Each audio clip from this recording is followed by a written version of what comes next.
ಓಂ ವಿಚಿತ್ರ ಶಕ್ತಿ ಪುರುಷ ಪುರಾಣೋ ನ ಚ ನ್ಯೇಷಾಂ ಶಕ್ತಯಸ್ತಾದೃಶಾ ಸ್ಯುಃ ಏಕೋ ವಶೀ ಸರ್ವಭೂತಾಂತರಾತ್ಮ ಸರ್ವಾನ್ ದೇವಾನೈಕ ಏವಾನುಶಿಷ್ಟಃ ಉಪಾಸ್ಯತಾಂ ಶ್ರೇಯಮವ್ಯಕ್ತ ಸಂಜ್ಞಾಂ ಭಕ್ತ್ಯಾ ಮರ್ತ್ಯೋ ಮುಚ್ಯತೆ ಸರ್ವಬಂಧೈಃ ಶುಚೀವೋ ಹವ್ಯ ಮರುತಃ ಶುಚೀನಾಂ ಶುಚಿಂ ಭಿನೋಮ್ಯಧ್ವರಂ ಶುಚಿಭ್ಯಃ ಋತೇನ ಸತ್ಯಮೃತಸಾಪ ಆಯನ್ ಶುಚಿಜನ್ಮಾನ ಶುಚಯಃ ಪಾವಕಾಃ. ಶ್ರೀ ಗುರುಭ್ಯೋ ನಮಃ. ಮಹಾಭಾರತ ಪ್ರವಚನ ಸರಣಿಯಲ್ಲಿ ಈಗ ನಾವು ನೋಡಬೇಕಾದದ್ದು 1208ನೇ ಭಾಗ, ಅನುಶಾಸನ ಪರ್ವದ 141ನೇ ಭಾಗ.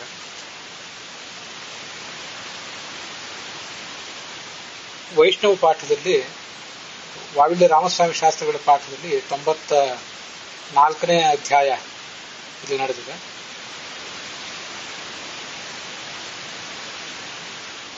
ಟಿ ಆರ್ ಕೃಷ್ಣಾಚಾರ್ಯರ ಪಾಠದಲ್ಲಿ 161ನೇ ಅಧ್ಯಾಯ ನಡೆದಿದೆ. ವೈಷ್ಣವ ಪಾಠದಲ್ಲಿ 157ನೇ ಅಧ್ಯಾಯ. ಉತ್ತರ ಭಾರತದ ಗೀತಾ ಪ್ರೆಸ್ಸಿನ ಪಾಠದಲ್ಲಿ 104ನೇ ಅಧ್ಯಾಯ ನಡೆದಿದೆ. ಅದರಲ್ಲಿ ಸುಮಾರು 100 ಶ್ಲೋಕಗಳು ಈಗ ಸಮಾಪ್ತವಾಗಿವೆ. ಸ್ವಸ್ತ್ಯಸ್ತು ಸತಾಂ ಅಶೇಷ ಸನ್ಮಂಗಲಾನಿ ಭವಂತು. ಸರ್ವೇಪಿ ವಯಂ ಪ್ರವಕ್ತಾರಃ ಶ್ರೋತಾರಶ್ಚ ಭಗವಂತಂ ವಿಚಿತ್ರ ಶಕ್ತಿಂ ಪುರಾಣಂ ಪುರುಷಂ ಸರ್ವಭೂತಾಂತರಾತ್ಮಾನಂ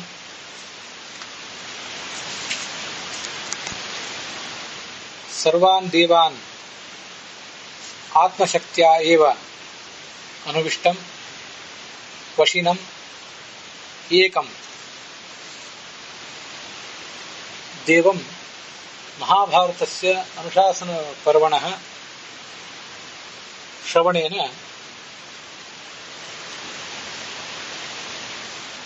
ಸಂಭಾವಯಾಮಃ. ಯೇಷಾಂ ಧರ್ಮಾಣಾಂ ಶ್ರವಣೇನ ಆಚರಣೇನ ಚ ಸರ್ವೇಪಿ ಜನಾಃ ದೀರ್ಘಮಾಯುಃ ಲಭಂತೆ.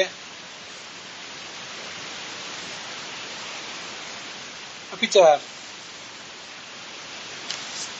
ತತ್ ದೀರ್ಘಂ ಆಯುಃ ದೇವತಾ ಪ್ರೀತಿಕರಂ ಭವೇತ್. ತಾನ್ ಧರ್ಮಾನ್ ಭೀಷ್ಮಃ ಶಾಂತನವಃ ಯುಧಿಷ್ಠಿರಾಯ ಅನುಶಾಸ.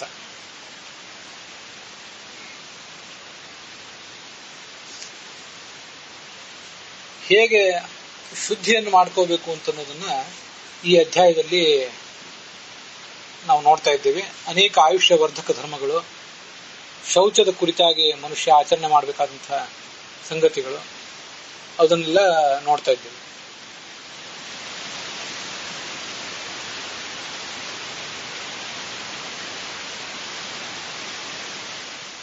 ಬ್ರಾಹ್ಮಣಾರ್ಥೇ ಚ ಯತ್ ಶೌಚಂ ತಚ್ಚ ಮೇ ಶೃಣು ಪೌರವ ಪ್ರವೃತ್ತಂಚ ಹಿತಂ ಚೋಕ್ತ ಭೋಜನಾದ್ಯಂತಯೋಸ್ತಥಾ. ಭೋಜನದ ಆರಂಭದಲ್ಲಿ ಮತ್ತೆ ಕೊನೆಗೆ ಅನೇಕ ಶೌಚದ ವಿಧಾನಗಳನ್ನು ನಾವು ಅನುಸರಿಸಬೇಕಾಗ್ತದೆ. ಸರ್ವಶೌಚೇಷು ಬ್ರಾಹ್ಮೇಣ ತೀರ್ಥೇನ ಸಮಸ್ಪೃಶೇತ್.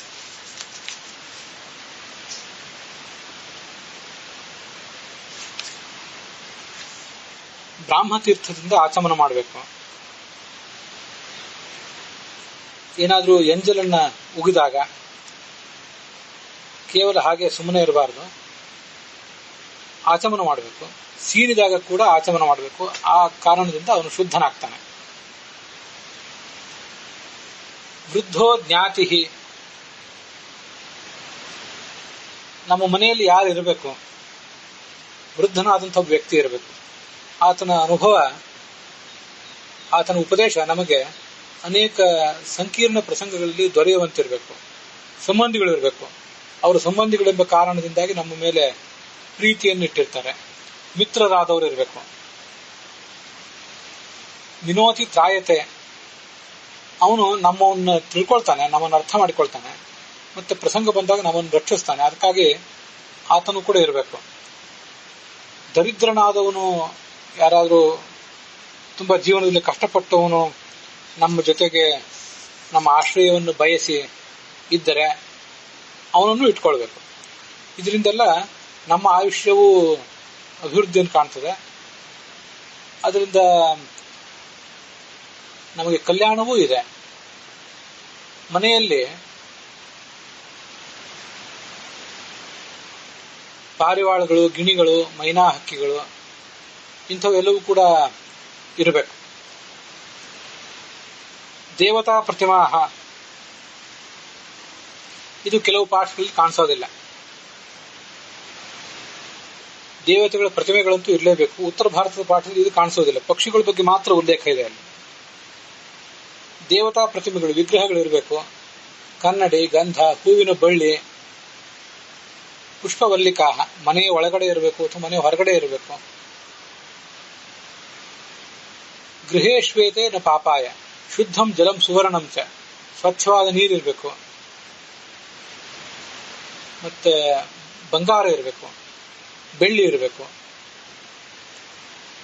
ಇವೆಲ್ಲ ಮನೆಯಲ್ಲಿದ್ರೆ ಅದರಿಂದ ಯಾವ ಅನಿಷ್ಟವೂ ಇಲ್ಲ, ತುಂಬಾ ಅದರಿಂದ ಲಾಭವೇ ಇದೆ.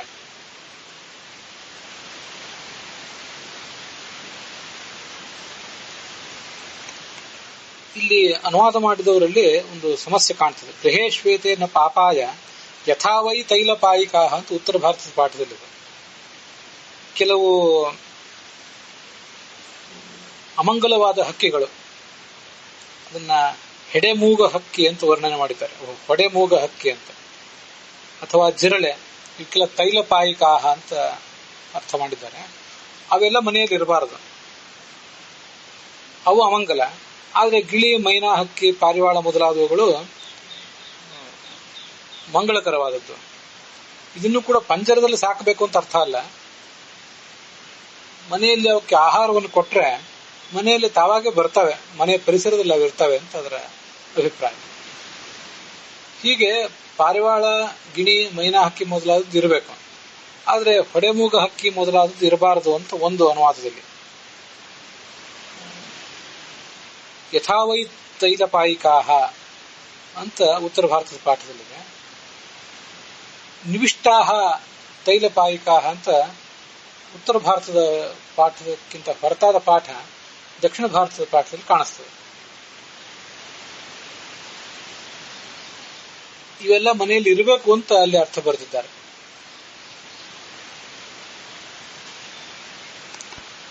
ಕೋಶಗಳ ರೀತ್ಯ ತೈಲಪಾಯಿಕ ಅಂತಂದ್ರೆ ಜಿರಳೆ ಅಂತನೂ ಅರ್ಥ ಇದೆ. ಅದಲ್ಲದೆ ಇದೊಂದು ರೀತಿಯಾದಂತಹ ಪಕ್ಷಿಯೂ ಕೂಡ. ಹೀಗೆ ಎರಡು ಅರ್ಥಗಳನ್ನ ಬರೆದಿದ್ದಾರೆ. ಅದನ್ನೇ ಅನುವಾದ ಮಾಡೋರೊಬ್ರು ಮಾಡಿದ್ದಾರೆ ಅಷ್ಟೇ. ಆದರೆ ಪಾಠ ಯಾವುದು ಅಂತ ಸರಿಯಾಗದೆ ಇದನ್ನೆಲ್ಲವನ್ನು ತೀರ್ಮಾನಿಸಲಿಕ್ಕಾಗೋದಿಲ್ಲ. ಅಲ್ಲೇನಿದೆ ಅದನ್ನು ಹೇಳಿದ್ದೇನೆ. ಅಂತೂ ಗಿಣಿ ಮೊದಲಾದ ಹಕ್ಕಿಗಳು ಮನೆಯಲ್ಲಿ ಇರಬೇಕು ಅಂತ ಅಷ್ಟು ತಾತ್ಪರ್ಯವನ್ನು ತಿಳ್ಕೊಳ್ಬಹುದು. ಉಪದೀಪಾಶ್ಚ ಗೃದ್ಧಾಶ್ಚ, ಮಿಣುಕು ಹುಳ, ರಣಹದ್ದು ಮತ್ತೆ ಇನ್ನು ಕೆಲವು ಪ್ರಾಣಿಗಳು ಮನೆಯೊಳಗೆ ಬಂದ್ರೆ ಅದಕ್ಕೆ ಶಾಂತಿಯನ್ನು ಮಾಡಬೇಕು ಅಂತ ವರ್ಣನೆ ಮಾಡ್ತಾರೆ. ಉಪದೀಪಾಶ್ಚ ಗೃದ್ಧಾಶ್ಚ ಕಪೋತಾಹ ಭ್ರಮರಾಸ್ತಥಾ, ದುಂಬಿಗಳು ಇವೆಲ್ಲ ಮನೆಯಲ್ಲಿ ಬಂದ್ರೆ ಶಾಂತಿಯನ್ನು ಮಾಡಬೇಕು.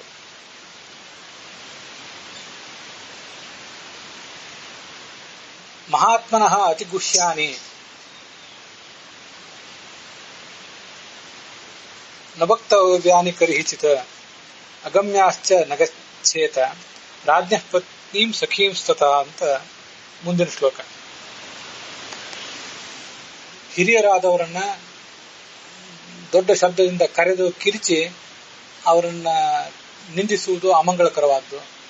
ದೊಡ್ಡವರ ರಹಸ್ಯಗಳ ಬಗ್ಗೆ ಮಾತನಾಡುವುದು ಇದು ಕೂಡ ನಮಗೆ ಬಾಧಕವಾದದ್ದು. ಅಗಮ್ಯಾಶ್ಚ ನಗಚ್ಛೇತ, ಯಾವ ಕೆಲವು ಸ್ತ್ರೀಯರು, ರಾಜಪತ್ನಿಯರು, ಸ್ನೇಹಿತರ ಪತ್ನಿಯರು, ವೈದ್ಯರ, ವೃದ್ಧರ, ಸ್ತ್ರೀಯರ ಭೃತ್ಯರ ಪತ್ನಿಯರು ಇವರು ಯಾರ ಸಂಘವನ್ನು ಕೂಡ ಯಾವತ್ತೂ ಮಾಡಬಾರದು. ಯಾರು ನಮಗೆ ಶರಣಾಗತರಾದವರಿದ್ದಾರೆ, ಬಂಧುಗಳಿದ್ದಾರೆ, ಬ್ರಾಹ್ಮಣರಿದ್ದಾರೆ, ಅವರ ಸ್ತ್ರೀಯರನ್ನು ಕೂಡ ಕೆಟ್ಟ ಕಣ್ಣುಗಳಿಂದ ನೋಡಬಾರದು ಅಂತ ಅದರ ಅರ್ಥ. ಬ್ರಾಹ್ಮಣ ಸ್ಥಪತಿಭ್ಯಾಂ, ಮನುಷ್ಯ ಹೇಗೆ ವಾಸ ಮಾಡಬೇಕು? ಒಬ್ಬ ಶ್ರೇಷ್ಠನಾದಂಥ ಶಿಲ್ಪಿ ಆ ಮನೆಯನ್ನು ಕಟ್ಟಿರಬೇಕು. ಬಡಗಿ ಅಂತ ಅನುವಾದ ಮಾಡಿದ್ದಾರೆ. ಬಡಗಿ ಅಂತ ಅನ್ನೋದು ಅನುವಾದ ಸರಿಯಲ್ಲ. ಸ್ಥಪತಿ ಅಂದ್ರೆ ಗೃಹಶಿಲ್ಪಿ, ಅವನು ಮಾಡಿದಂಥ ಮನೆ ಅಂತ ಅರ್ಥ. ಮತ್ತೆ ಅದಕ್ಕೆ ಸಂಬಂಧಪಟ್ಟಂತ ಶಾಂತಿ ಕರ್ಮ ಮೊದಲಾದವುಗಳನ್ನ ಜ್ಞಾನಿಯಾದ ಬ್ರಾಹ್ಮಣ ಒಬ್ಬ ಮಾಡಿರಬೇಕು. ಅಂಥ ಮನೆಯಲ್ಲಿ ವಾಸ ಮಾಡಬೇಕು. ಸಾಯಂಕಾಲದಲ್ಲಿ ಮಲಗಬಾರದು, ವಿದ್ಯಾಭ್ಯಾಸ ಮಾಡಬಾರದು, ಅವಾಗ ಏನನ್ನು ತಿನ್ನಲೂಬಾರದು. ಅದು ದೀರ್ಘಾಯುಷ್ಯಕ್ಕೆ ಬಾಧಕವಾದದ್ದು. ನಕ್ತಂ ನಕುರ್ಯಾತ್ ಪಿತ್ರ್ಯಾಣಿ ರಾತ್ರಿ ಅನ್ಯತ್ರ ದರ್ಶನಂ. ನಕ್ತಂ ನಕುರ್ಯಾತ್ ಪಿತ್ರ್ಯಾಣಿ ರಾತ್ರಿ ಅನ್ಯತ್ರ ದರ್ಶನಂ ಪಾನೀಯಸ್ಯ ಕ್ರಿಯಾ ನಕ್ತಂ ನಕಾರ್ಯ ಭೂತಿಮಿಚ್ಛತ ಅಂತ ಒಂದು ಶ್ಲೋಕ ವೈಷ್ಣವ ಪಾಠದಲ್ಲಿ ಕಾಣಿಸ್ತದೆ. ಅದರ ಪಾಠ ಬೇರೆ ಪಾಠಗಳು ಸ್ವಲ್ಪ ವ್ಯತ್ಯಸ್ತವಾಗಿದೆ. ರಾತ್ರಿ ವೇಳೆಯಲ್ಲಿ ದರ್ಶನವನ್ನು ಬಿಟ್ಟು ಬೇರೆ ಪಿತೃ ಕಾರ್ಯವನ್ನು ಮಾಡಬಾರದು. ಅಂದ್ರೆ ಪಿತೃಗಳ ದರ್ಶನವನ್ನು ಮಾಡಬೇಕೇನೋ, ಪಿತೃಗಳ ದರ್ಶನ ಹೇಗೆ ಮಾಡಬೇಕು ಅದೇನೋ ಅರ್ಥ ಆಗೋದಿಲ್ಲ ಅಲ್ಲಿ ಆ ಶ್ಲೋಕದಿಂದ. ರಾತ್ರಿ ವೇಳೆಯಲ್ಲಿ ವಿಶೇಷವಾದ ಪಾನೀಯ ಮೊದಲಾದವುಗಳನ್ನು ಸ್ವೀಕಾರ ಮಾಡಬಾರದು ಅಂತ ಅರ್ಥ ಬರೆದಿದ್ದಾರೆ. ಉಳಿದ ಪಾಠಗಳಲ್ಲಿ ಉತ್ತರ ಭಾರತದ ಪಾಠ, ಟಿ ಆರ್ ಕೃಷ್ಣಾಚಾರ್ಯ ಪಾಠ, ವಾವಿಳ್ಯ ರಾಮಸ್ವಾಮಿ ಶಾಸ್ತ್ರಿಗಳ ಪಾಠದಲ್ಲಿ ರಾತ್ರಿ ಶ್ರಾದ್ದಾದಿ ಕರ್ಮಗಳನ್ನು ಮಾಡಬಾರದು. ನಕ್ತಂ ನಕುರ್ಯಾತ್ ಪಿತ್ರ್ಯಾಣಿ ನಕ್ತಂ ಚೈವ ಪ್ರಸಾಧನಂ. ರಾತ್ರಿ ಹೊತ್ತು ಈ ತಲೆ ಕೂದಲ ಅಲಂಕಾರ ಮೊದಲಾದವುಗಳನ್ನು ಮಾಡಿಕೊಳ್ಳಬಾರದು ಅಂತ ಹೀಗೆ ಪ್ರಸಾಧನಂ ಅನ್ನೋ ಪಾಠವನ್ನು ಅವರು ಇಟ್ಕೊಂಡಿದ್ದಾರೆ. ಪಾನೀಯಸ್ಯ ಕ್ರಿಯಾ ನಕ್ತಂ. ಪಾನೀಯಸ್ಯ ಕ್ರಿಯಾ ಅಂತಂದ್ರೆ ನೀರಿನಿಂದ ಮಾಡುವಂತ ಕೆಲಸಗಳು, ಅದನ್ನು ರಾತ್ರಿ ಮಾಡಬಾರದು ಅಂತ ಉತ್ತರ ಭಾರತದ ಪಾಠವನ್ನು ಅನುವಾದ ಮಾಡಿದವರು ಮಾಡಿದ್ದಾರೆ. ವಿಶೇಷ ಪಾನೀಯಾದಿಗಳನ್ನು ಸ್ವೀಕಾರ ಮಾಡಬಾರದು ಅಂತ ಅರ್ಥ ಅದಕ್ಕೆ ಅಷ್ಟು ಹೊಂದೋದಿಲ್ಲ. ನೀರಿನಿಂದ ಆಗುವ ಕ್ರಿಯಾ ಉದಕ ಕ್ರಿಯಾ ಅಂತ ಕೆಲವು ಕಡೆ ಹೇಳ್ತಾರೆ. ಉದಕ ಕ್ರಿಯಾ ಅಂದ್ರೆ ಆಚಮನ ಅಂತ ಕೆಲವು ಕಡೆ ಹೇಳ್ತಾರೆ. ಪಾನೀಯ ಕ್ರಿಯಾ ಅಂದ್ರೆ ಹೀಗೆ ಪಾನೀಯ ಕ್ರಿಯಾ ಅನ್ನೋ ಶಬ್ದದಿಂದಾಗ್ಲಿ ಉದಕ ಕ್ರಿಯಾ ಅನ್ನೋ ಶಬ್ದದಿಂದಾಗ್ಲಿ ಆ ಸಂದರ್ಭಕ್ಕೆ ಹೊಂದುವಂತಹ ಅರ್ಥವನ್ನು ಇಟ್ಕೋಬೇಕು. ಇಲ್ಲಿ ಸ್ನಾನಾದಿಗಳು ಅಂತ ಅರ್ಥ, ಪಾನೀಯಾದಿಗಳು ಅಂತ ಅರ್ಥ ಅಲ್ಲ. ಆದ್ರಿಂದ ನಕ್ತಂ ನಕುರ್ಯಾತ್ ಪಿತ್ರ್ಯಾಣಿ ರಾತ್ರಿ ಅನ್ಯತ್ರ ದರ್ಶನಂ ಅಂತ ಏನೋ ಪಾಠ ಇದೆ, ವೈಷ್ಣವ ಪಾಠ, ಅದು ಸರಿ ಕಾಣಿಸೋದಿಲ್ಲ. ಅದ್ರ ಬದಲು ನಕ್ತಂ ಚೈವ ಪ್ರಸಾಧನಂ ಅನ್ನುವ ಪಾಠ ಏನಿದೆ ಅದನ್ನ ಅಲ್ಲಿ ನೀವು ಗುರುತು ಮಾಡಿಕೊಂಡ್ರೆ ಒಳ್ಳೇದು. ಪ್ರಸಾಧನ ಅಂದ್ರೆ ಅಲಂಕಾರ, ಅದನ್ನ ಮಾಡಬಾರದು ರಾತ್ರಿ ಅಂತ ಅದರ ತಾತ್ಪರ್ಯ. ವರ್ಜನೀಯಶ್ಚೈವ ನಿತ್ಯಂ ಸಕ್ತವೋ ನಿಶಿ ಭಾರತ. ರಾತ್ರಿ ಹೊತ್ತು ಹಿಟ್ಟು ಮೊದಲಾದವುಗಳನ್ನು ತಿನ್ನಬಾರದು. ಶೇಷಾಣಿ ಚೈವ ಪಾನಾನಿ ಪಾನೀಯಂ ಚಾಪಿ ಭೋಜನೆ.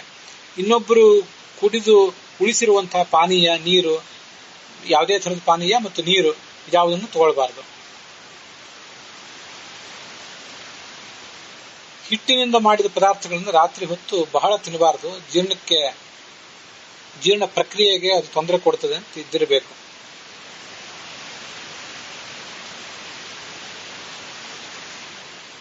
ಶೇಷಾಣಿ ಚ ಅವಧಾತಾನಿ ಪಾನೀಯಂ ಚೈವ ಭೋಜನೆ ಅಂತಿದೆ ವೈಷ್ಣವ ಪಾಠದಲ್ಲಿ. ವಾವಿಳ್ಯ ರಾಮಸ್ವಾಮಿ ಶಾಸ್ತ್ರಿಗಳ ಪಾಠದಲ್ಲೂ ಹಾಗೇ ಇದೆ. ಅತಿಥಿಗಳು ಜ್ಞಾನಿಗಳಾದವರಿಗೆ ಭೋಜನ ಮಾಡಿಸಿದ ಬಳಿಕ ಏನು ಶೇಷ ಇದೆ ಅದು ಅವಧಾತ. ಅವಧಾತ ಅಂದ್ರೆ ಬಿಳಿಯಾದದ್ದು ಅಂತ ಅರ್ಥ, ಶುದ್ಧವಾದದ್ದು ಅಂತ ಅರ್ಥ. ಅವರಿಗೆಲ್ಲರಿಗೂ ಭೋಜನ ಮಾಡಿಸಿದ ಬಳಿಕ ನಾವು ಮಾಡಬೇಕು ಅಂತ ಅರ್ಥ. ಶೇಷಾಣಿ ಚೈವ ಪಾನಾನಿ ಪಾನೀಯಂ ಚಾಪಿ ಭೋಜನೆ ಅಂತ ಉತ್ತರ ಭಾರತದ ಪಾಠದಲ್ಲಿ ಏನಿದೆ ಅಲ್ಲಿ ಅದರ ಪ್ರಕಾರ ಈ ಬೇರೆ ಯಾರಾದರೂ ಕೆಲವರು ನಮಗಿಂತ ವಯಸ್ಸು, ಜ್ಞಾನ ಇತ್ಯಾದಿಗಳಲ್ಲಿ ಕಡಿಮೆ ಆದವರಿದ್ದಾರೆ, ಅವರು ಸ್ವೀಕಾರ ಮಾಡಿದಂತಹ ಆಹಾರ ಪದಾರ್ಥ, ಪಾನೀಯ ಇವುಗಳ ಶೇಷವನ್ನು ಸ್ವೀಕಾರ ಮಾಡಬಾರದು ಅಂತ ಅದರ ಅರ್ಥ. ಹೀಗೆ ಪಾಠವೇ ವ್ಯತ್ಯಾಸ ಇರೋದ್ರಿಂದ ಒಬ್ಬೊಬ್ಬರು ಒಂದೊಂದು ಅರ್ಥ ಹೇಳಿದ್ದಾರೆ. ಸೌಹಿತ್ಯಂ ನಚ ಕರ್ತವ್ಯಂ. ರಾತ್ರಿ ಹೊತ್ತು ಈ ಹೊಟ್ಟೆ ಬಿರಿಯುವಂತೆ ಊಟ ಮಾಡಬಾರದು ಅಂತ ಅದರ ಅರ್ಥ. ರಾತ್ರೌ ಚ ಮನಸಾ ಆಚರೇತ್. ದ್ವಿಜಚ್ಛೇದಂ ನ ಕುರ್ವೀತ ಭುಕ್ತ್ವಾ ನ ಚ ಸಮಾಚರೆ. ರಾತ್ರಿ ಹೊತ್ತು ಹಲ್ಲನ್ನ ಕೀಳುವ ಪ್ರಸಂಗ ಬಂದ್ರೆ ಅದನ್ನ ರಾತ್ರಿ ಕಾಲದಲ್ಲಿ ಮಾಡಬಾರ್ದು, ಬೆಳಗಿನ ಕಾಲದಲ್ಲಿ ಮಾಡಬೇಕು. ಭುಕ್ತ್ವಾ ಪಾನಂ ಸಮಾಚರೆ ಅಂತ ಪಾಠ ಇದೆ. ಭೋಜನ ಆದ ಬಳಿಕ ಮಜ್ಜಿಗೆ, ನೀರು ಇತ್ಯಾದಿಗಳನ್ನು ಕುಡಿಬೇಕು ಅಂತ ಒಬ್ಬರು ಅನುವಾದ ಮಾಡಿದ್ದಾರೆ. ನೀರು ಮಜ್ಜಿಗೆಯನ್ನು ಕುಡಿಬೇಕು ಅಂತ ಅನುವಾದ ಮಾಡಿದ್ದು ಸರಿ ಇದೆ, ಆದ್ರೆ ಪಾಠವೇ ಬೇರೆ ಇರೋದ್ರಿಂದ ಭುಕ್ತ್ವಾ ನಚ ಸಮಾಚಾರ ಅಂತಂದ್ರೆ ಇನ್ನೊಬ್ರು ಪಾಠವನ್ನು ಇಟ್ಕೊಂಡಿರೋದ್ರಿಂದ ಅಲ್ಲಿ ಈ ಭೋಜನ ಮಾಡಿದ ಬಳಿಕ ಹಲ್ಲು ಕೀಳುವ ಕ್ರಿಯೆ ಇತ್ಯಾದಿಗಳನ್ನು ಮಾಡಬಾರದು ಅಂತ ಅದಕ್ಕೆ ಅರ್ಥ ಆಗ್ತದೆ. ಇಲ್ಲಿ ಸೌಹಿತ್ಯ ಅಂತ ಶಬ್ದ ಇದೆ. ಸೌಹಿತ್ಯಂ ನಚ ಕರ್ತವ್ಯಂ ರಾತ್ರೌ ನಚ ಸಮಾಚರೆ. ರಾತ್ರಿ ಮನಸ್ಸು ತುಂಬಿ ಹೊಟ್ಟೆ ತುಂಬಿ ಬಿರಿಯುವಂತೆ ಭೋಜನ ಮಾಡಬಾರದು. ಸೌಹಿತ್ಯ ಅನ್ನೋ ಶಬ್ದಕ್ಕೆ ಸುಹಿತಸ್ಯ ಭಾವ ಕರ್ಮವ, ಇಂಗ್ಲಿಷ್ ಡಿಕ್ಷನರಿಗಳಲ್ಲಿ ಎಲ್ಲಾ ಕಡೆನೂ ಕೂಡ ಫುಲ್ನೆಸ್, ತೃಪ್ತಿ ಇತ್ಯಾದಿ ಅರ್ಥವನ್ನೇ ಬರೆದಿದ್ದಾರೆ.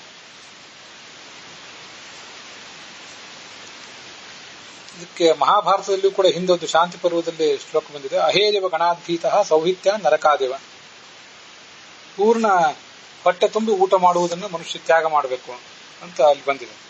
ಹೀಗೆ ಸೌಹಿತ್ಯ ಅನ್ನೋ ಶಬ್ದಕ್ಕೆ ಪೂರ್ಣವಾದಂತಹ ಭೋಜನ, ಹೊಟ್ಟೆ ಬಿರಿಯುವಂತೆ ಭೋಜನ ಮಾಡೋದು ಅಂತ ಅರ್ಥ. ಆದ್ರೆ ಸೌಹಿತ್ಯ ಅನ್ನೋದಕ್ಕೆ ಪಿತೃತರ್ಪಣ ಅನ್ನೋ ಅರ್ಥವನ್ನು ಯಾವ ಕೋಶದಲ್ಲಿ ಯಾರು ಹೇಳಲಿಲ್ಲ.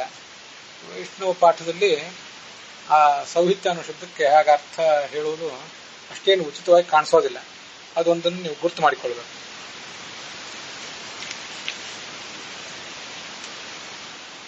ಸೌಹಿತ್ಯಂ ಅಂದ್ರೆ ಪಿತೃತರ್ಪಣಂ, ಸೌಹಿತ್ಯಂ ತರ್ಪಣಂ ತೃಪ್ತಿ ತ್ಯಮರಹ ಅಂತ ಬರೆದಿದ್ದಾರೆ. ಪಿತೃತರ್ಪಣ ಅಂತ ಅರ್ಥ ಅಲ್ಲ ಅದಕ್ಕೆ. ಲಕ್ಷಾಲಂಕಾರದ ಇಂಥ ಸಮಸ್ಯೆಗಳನ್ನು ನಾವೆಲ್ಲ ಗಮನಿಸಬೇಕು. ತೃಪ್ತಿ ಆಗುವುದು ಅದು ಆ ಶಬ್ದ ಬಳಕೆಯಲ್ಲಿರೋದು. ಸೌಹಿತ್ಯ ನರಕಾದಿವ, ಮಹಾಭಾರತದಲ್ಲಿ ಹಿಂದೆ ಬಂದಿದೆಯಲ್ಲ, ಅಹೇಲಿವ ಗಣಾದ್ಭೀತಃ ಸೌಹಿತ್ಯ ನರಕಾದಿವ ಅಂತ. ಗುಂಪನ್ನು ನೋಡಿದ್ರೆ ಹಾವು ನೋಡಿದಂತೆ ಹೆದರಬೇಕು. ಸೌಹಿತ್ಯವನ್ನ ಅಂದ್ರೆ ಹೊಟ್ಟೆ ತುಂಬಿ ಊಟ ಮಾಡುವುದನ್ನ, ಸುಖವಾಗಿ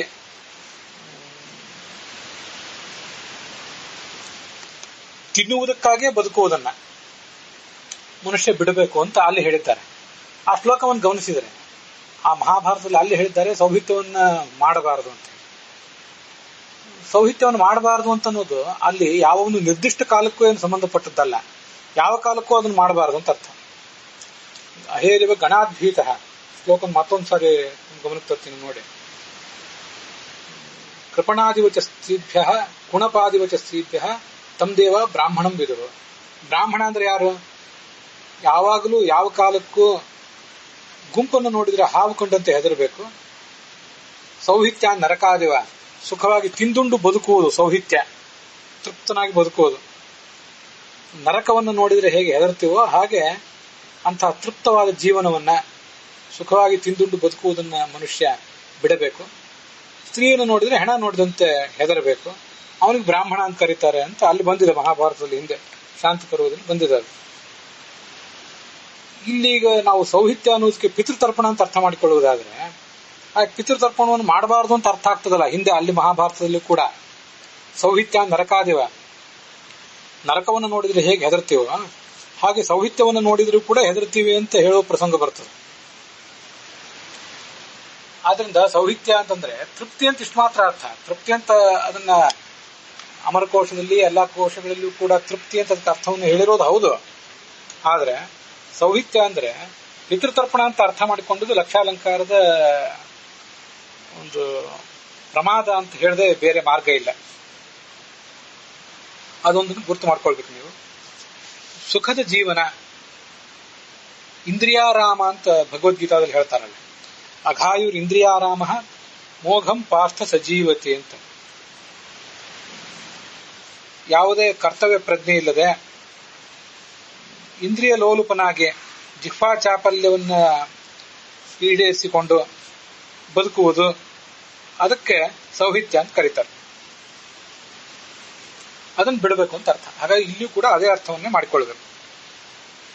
ಲಕ್ಷಾಲಂಕಾರದ ಈ ಸಮಸ್ಯೆಗಳನ್ನ ವಿದ್ವಾಂಸರಾದವರು ಮತ್ತು ವಿಮರ್ಶಕರಾದವರು ಗಮನಿಸಬೇಕು.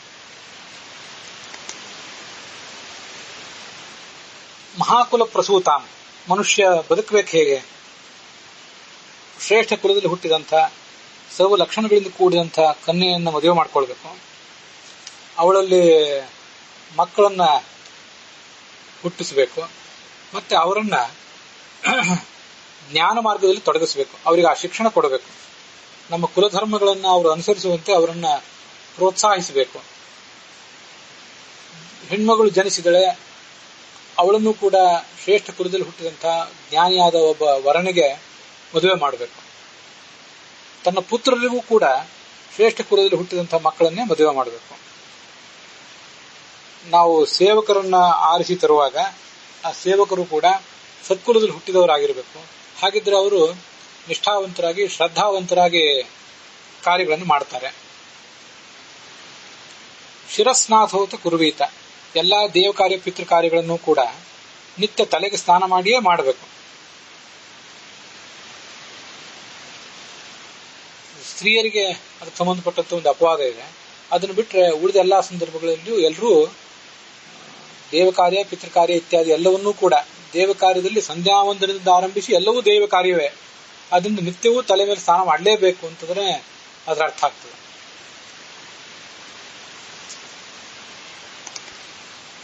ತನ್ನ ಜನ್ಮ ನಕ್ಷತ್ರದಲ್ಲಿ ಮನುಷ್ಯ ಶುಭ ಕಾರ್ಯ ಮಾಡಬಾರದು. ಹಾಗೆ ಪೂರ್ವಭಾದ್ರ ಉತ್ತರಾಭಾದ್ರ ಈ ನಕ್ಷತ್ರಗಳು, ಅದನ್ನು ಪ್ರೋಷ್ಠಪದ ಅಂತ ಹೇಳಿದ್ದಾರೆ. ಆ ನಕ್ಷತ್ರಗಳಲ್ಲಿ ಅಗ್ನಿಯ ನಕ್ಷತ್ರವಾದಂತಹ ಕೃತಿಕಾ ನಕ್ಷತ್ರದಲ್ಲಿ ದೇವತಾ ಕಾರ್ಯ ಪಿತೃ ಕಾರ್ಯ ಇತ್ಯಾದಿಗಳನ್ನು ಮಾಡಬಾರದು. ಅದಕ್ಕೆ ಹೀಗರ್ಥ, ಶ್ರಾದ್ದ ಇತ್ಯಾದಿಗಳನ್ನ ಕಾಲಪ್ರಾಪ್ತವಾದನ್ನು ಮಾಡಲೇಬೇಕು. ಮತ್ತೆ ನಿತ್ಯ ನಾವು ಮಾಡುವಂತಹ ಸಂಧ್ಯಾವಂದನೆ ದೇವರ ಪೂಜೆ ಇತ್ಯಾದಿಗಳನ್ನು ನಕ್ಷತ್ರಾದಿಗಳನ್ನ ಯಾವ ನಕ್ಷತ್ರ ಶುಭ ನಕ್ಷತ್ರ ಇದೆ ಅಂತ ನೋಡಿ ಮಾಡುವುದಲ್ಲ, ದಿನನಿತ್ಯ ಮಾಡಲೇಬೇಕು.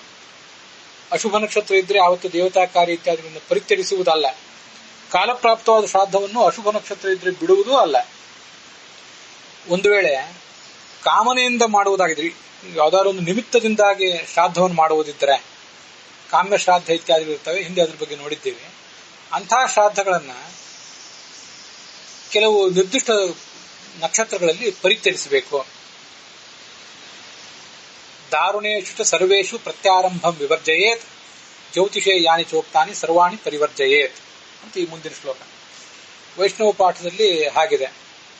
ದಾರುಣವಾದ ಎಲ್ಲಾ ನಕ್ಷತ್ರಗಳಲ್ಲಿಯೂ ಕೂಡ ಆಶ್ಲೇಷ, ಆರ್ದ್ರ, ಜ್ಯೇಷ್ಠ, ಮೂಲ ಮೊದಲಾದ ನಕ್ಷತ್ರಗಳಲ್ಲಿ ಪ್ರತ್ಯಾರಂಭಂ ಶುಭ ಕರ್ಮವನ್ನು ಮಾಡಬಾರದು. ಜ್ಯೋತಿಷ್ ಶಾಸ್ತ್ರದಲ್ಲಿ ಹೇಳಲ್ಪಟ್ಟಂತಹ ಕರ್ಮಗಳನ್ನು ಕೂಡ ಪರಿತ್ಯಜಿಸಬೇಕು ಅಂತ ಅದರ ಅರ್ಥ ಆಗ್ತದೆ.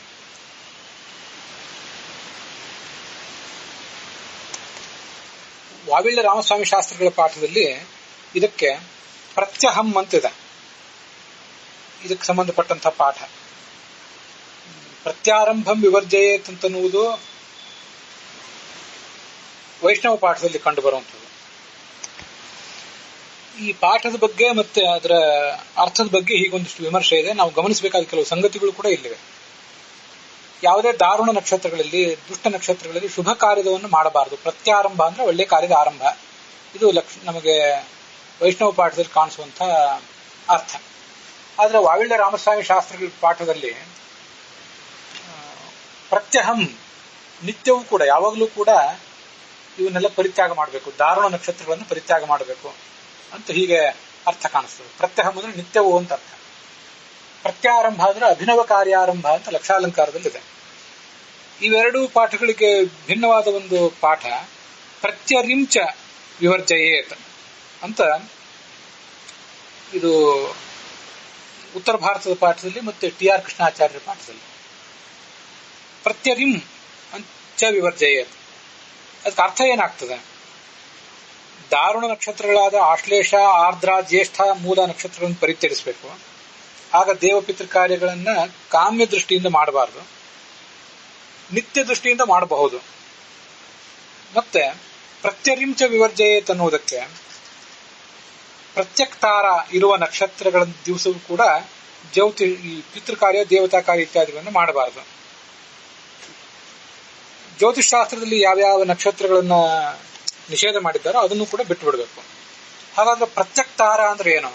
ಇದ್ರ ಬಗ್ಗೆ ನಾವು ಮತ್ತಷ್ಟು ಮಾಹಿತಿಗಳನ್ನ ಜ್ಯೋತಿಷಿ ಶಾಸ್ತ್ರಕ್ಕನುಸಾರವಾಗಿ ಗಮನಿಸಬೇಕಾಗ್ತದೆ. 27 ನಕ್ಷತ್ರಗಳಿವೆ. ಆ ನಕ್ಷತ್ರಗಳನ್ನ 9 ನಕ್ಷತ್ರಗಳ ಗುಂಪನ್ನಾಗಿ ಮಾಡ್ತಾರೆ.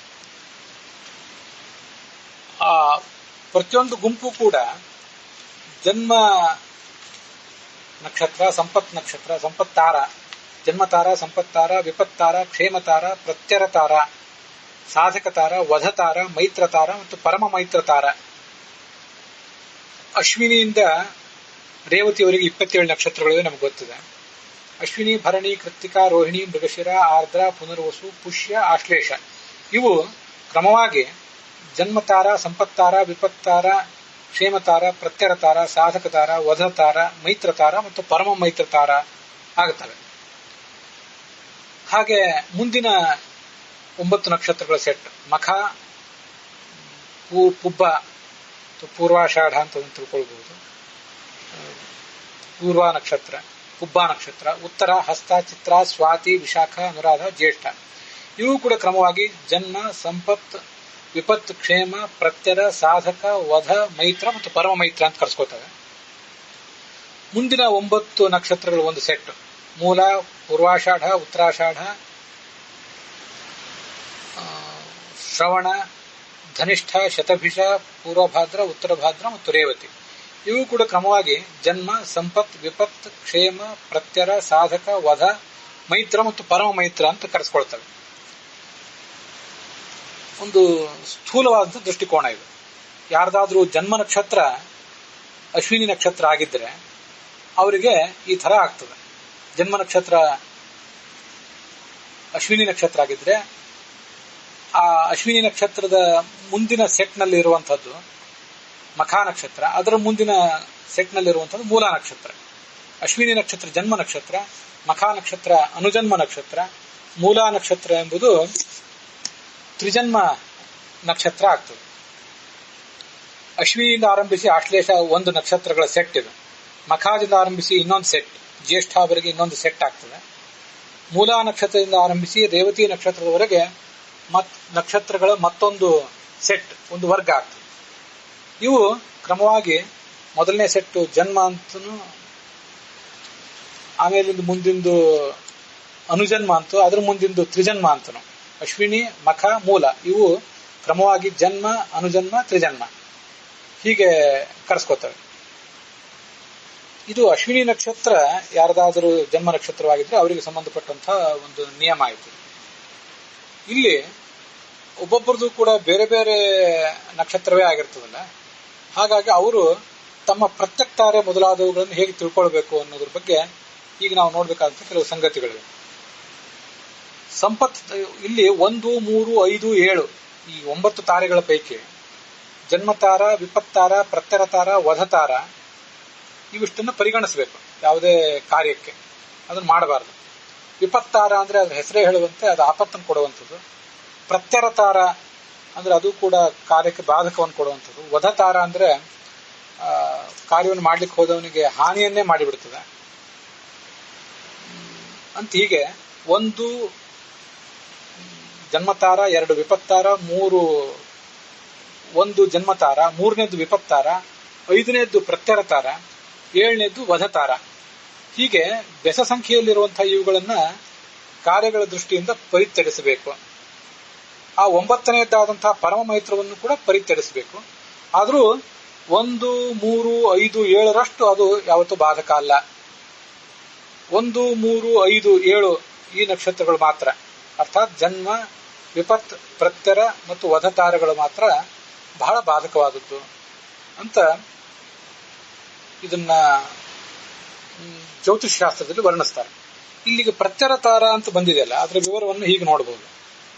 ಯಾವಂದಾದ್ರೂ ಒಬ್ಬೊಂದು ಜನ್ಮ ನಕ್ಷತ್ರ ಅಶ್ವಿನಿ ನಕ್ಷತ್ರ ಆಗಿದ್ರೆ ಅದಕ್ಕೆ ತಕ್ಕಂತೆ ಅವನಿಗೆ ಸಂಪತ್ತಾರೆ ಭರಣಿ, ಪುಬ್ಬ ಮತ್ತು ಪೂರ್ವಾಷಾಢ ಆಗ್ತದೆ. ವಿಪತ್ತಾರೆ ಕೃತ್ತಿಕಾ, ಉತ್ತರ ಮತ್ತೆ ಉತ್ತರಾಷಾಢ ಆಗ್ತದೆ. ಕ್ಷೇಮತಾರೆ ರೋಹಿಣಿ, ಹಸ್ತ ಮತ್ತು ಶ್ರವಣ ಆಗ್ತದೆ. ಪ್ರತ್ಯರತಾರ ಆ ಅಶ್ವಿನಿ ನಕ್ಷತ್ರದಲ್ಲಿ ಹುಟ್ಟಿದವನಿಗೆ ಮೃಗಶಿರ, ಚಿತ್ರ ಮತ್ತು ಧನಿಷ್ಠ ಈ 3 ಪ್ರತ್ಯೇಕ ತಾರ ಆಗ್ತವೆ. ಸಾಧಕ ತಾರೆ ಅಂದ್ರೆ ಆರ್ದ್ರ, ಸ್ವಾತಿ ಮತ್ತು ಶತಭಿಷ ಆಗ್ತವೆ ಆತನಿಗೆ. ವಧತಾರೆ ಅಂದ್ರೆ ಪುನರ್ವಸು, ವಿಶಾಖ ಮತ್ತು ಪೂರ್ವಭಾದ್ರ ಈ ನಕ್ಷತ್ರಗಳು ಅವನಿಗೆ ವಧತಾರ ಆಗ್ತವೆ. ಮೈತ್ರ ತಾರೆ, ಅವನಿಗೆ ಕೆಲಸಕ್ಕೆ ಮೈತ್ರಿಯನ್ನ ಒದಗಿಸಿಕೊಟ್ಟು ಕೆಲಸವನ್ನು ಮಾಡಿಕೊಡುವಂತ ತಾರೆ ಅಂದ್ರೆ ಪುಷ್ಯ, ಅನುರಾಧ ಮತ್ತು ಉತ್ತರಾಭಾದ್ರ. 9ನೇದ್ದು ಪರಮ ಮೈತ್ರ ಅಂತ. ಅದು ಮೈತ್ರದಷ್ಟು ಅನುಕೂಲ ಅಲ್ಲ, ಆದರೂ ಸ್ವಲ್ಪ ಪರವಾಗಿಲ್ಲ ಅಂತ ಹೇಳ್ಬಹುದಾದ ಒಂದು ತಾರ ಅದು. ಅದು ಆ ಅಶ್ವಿನಿ ನಕ್ಷತ್ರದಲ್ಲಿ ಜಾತಕನಾದವನಿಗೆ ಆಶ್ಲೇಷ, ಜ್ಯೇಷ್ಠ ಮತ್ತು ರೇವತಿ ಇಷ್ಟ ಆಗ್ತವೆ. ಇದು ಅಶ್ವಿನಿ ನಕ್ಷತ್ರದಲ್ಲಿ ಜಾತಕನಾದ ವ್ಯಕ್ತಿಗೆ. ಇದರಂತೆ ಬೇರೆ ಬೇರೆ ನಕ್ಷತ್ರದಲ್ಲಿ ಜಾತಕರಾದವರು ತಮ್ಮ ಜನ್ಮ ನಕ್ಷತ್ರದಿಂದ ಆರಂಭಿಸಿ ಜನ್ಮ, ಸಂಪತ್, ವಿಪತ್, ಕ್ಷೇಮ, ಪ್ರತ್ಯರ, ಸಾಧಕ, ವಧ, ಮೈತ್ರ, ಪರಮ ಮೈತ್ರ ಇವುಗಳನ್ನು ತಗೊಳ್ಬೇಕು.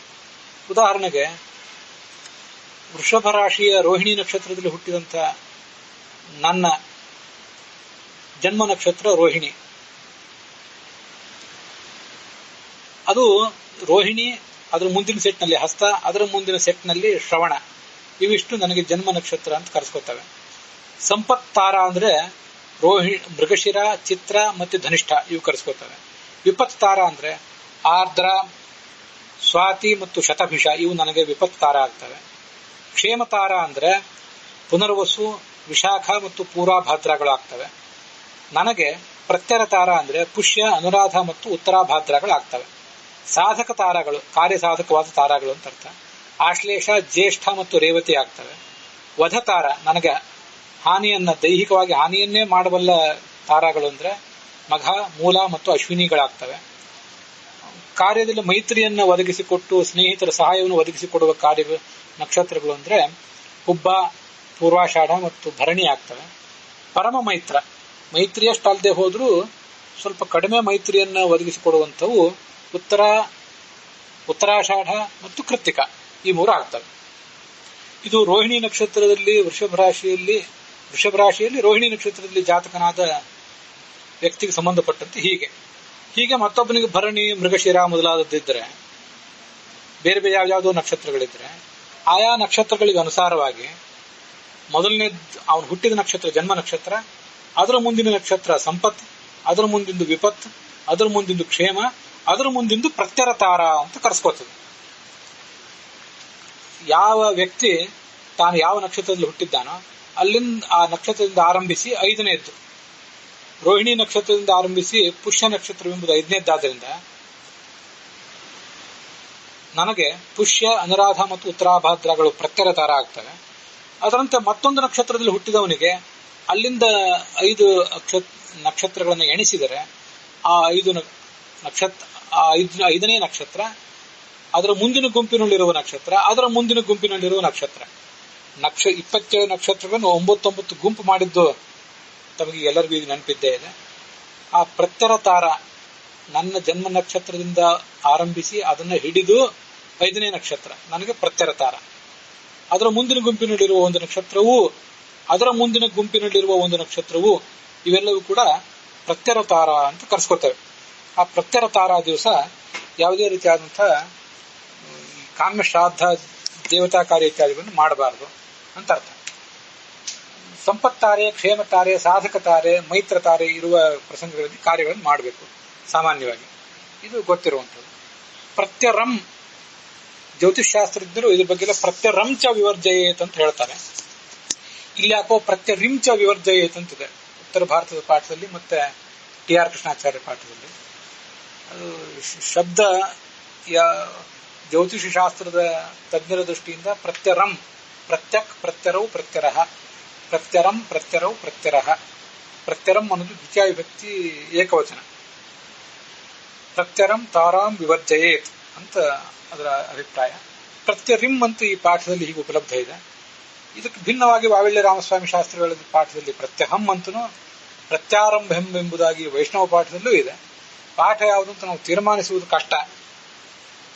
ಅನೇಕ ಬಾರಿ ಹಿಂದೆಲ್ಲ ಗಜಚ್ಛಾಯಾ ಯೋಗ ಇತ್ಯಾದಿಗಳ ಬಗ್ಗೆ ಎಲ್ಲ ಬಂದಾಗ ಹೀಗೆ ಪಾಠ ಆಗಬೇಕು ಅಂತ ಗಜಚ್ಛಾಯಾ ಯೋಗ ಅನ್ನೋದೊಂದು ಜ್ಯೋತಿಷಾಸ್ತ್ರದ ಹೇಳಲ್ಪಟ್ಟ ಯೋಗ, ಅಲ್ಲಿ ಶ್ರಾದ್ದ ಮಾಡಬೇಕು ಕಾಮ್ಯ ಶ್ರಾದ್ದವನ್ನ, ಅದು ಮಹಾಫಲದಾಯಕ ಅಂತ ನಮ್ಗೆ ಹೇಳಲಿಕ್ಕೆ ಸಾಧ್ಯ ಆಗಿತ್ತು. ಅಲ್ಲಿ ಲಕ್ಷಾಲಂಕಾರ ಮಾಡಿದ ಪ್ರಮಾದವನ್ನು ಕೂಡ ಗುರುತಿಸಲಿಕ್ಕೆ ಸಾಧ್ಯ ಆಗಿತ್ತು. ಇಲ್ಲಿ ಲಕ್ಷಾಲಂಕಾರ ಪ್ರತ್ಯಾರಂಭ ಅಂದ್ರೆ ನೂತನ ಕಾರ್ಯಾರಂಭ ಅಂತ ಹೇಳಿದೆ. ಹಿಂದೆ ನಾವು ಹೇಗೆ ಅದನ್ನ ಲಕ್ಷಾಲಂಕಾರದ ಪಾಠವನ್ನು ತಪ್ಪು ಅಂತಲೇ ರಿಜೆಕ್ಟ್ ಮಾಡಿದ್ದು, ಹಾಗೆ ಇಲ್ಲಿ ಲಕ್ಷಾಲಂಕಾರದ ಪಾಠವನ್ನು ರಿಜೆಕ್ಟ್ ಮಾಡಲಿಕ್ಕೆ ನನಗೆ ಕಾರಣ ಕಾಣ್ತಾ ಇಲ್ಲ. ಪಾಠ ಒಂದೊಂದು ಕಡೆ ಒಂದೊಂದು ಥರ ಇದೆ. ವಾವಿಳ್ಯ ರಾಮಸ್ವಾಮಿ ಶಾಸ್ತ್ರಿಗಳ ಪಾಠದಲ್ಲೇ ಪ್ರತ್ಯಹಂ ಅಂತಿದೆ, ಎರಡು ಕಡೆ ಪ್ರತ್ಯರಿಂ ಅಂತಿದೆ, ವೈಷ್ಣವ ಪಾಠದಲ್ಲಿ ಪ್ರತ್ಯಾರಂಭಂ ಅಂತಿದೆ. ಆದ್ರಿಂದ ಪಾಠ ಇಂಥದೇ ಪಾಠ ಸರಿ ಅಂತ ಇಲ್ಲಿ ನನಗೆ ತೀರ್ಮಾನ ಮಾಡಲಿಕ್ಕೆ ಸಾಧ್ಯ ಆಗ್ತಿಲ್ಲ. ಒಂದು ದೃಷ್ಟಿಯಿಂದ ಇಲ್ಲಿ ಲಕ್ಷಾಲಂಕಾರ ಹೇಳುವ ಪಾಠ ಚೆನ್ನಾಗಿಯೂ ಕೂಡ ಇದೆ.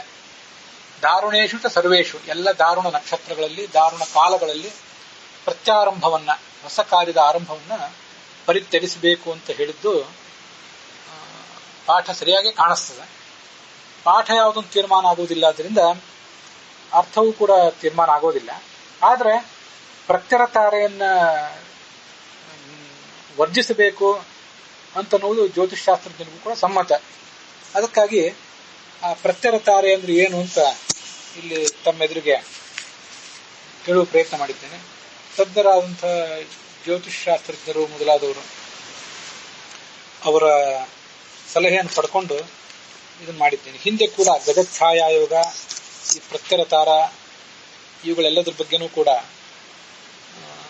ಅಂಥ ಜ್ಯೋತಿಷಾಸ್ತ್ರಜ್ಞರ ನೆರವನ್ನೇ ಪಡ್ಕೊಂಡಿದ್ದೆ ನಾನು.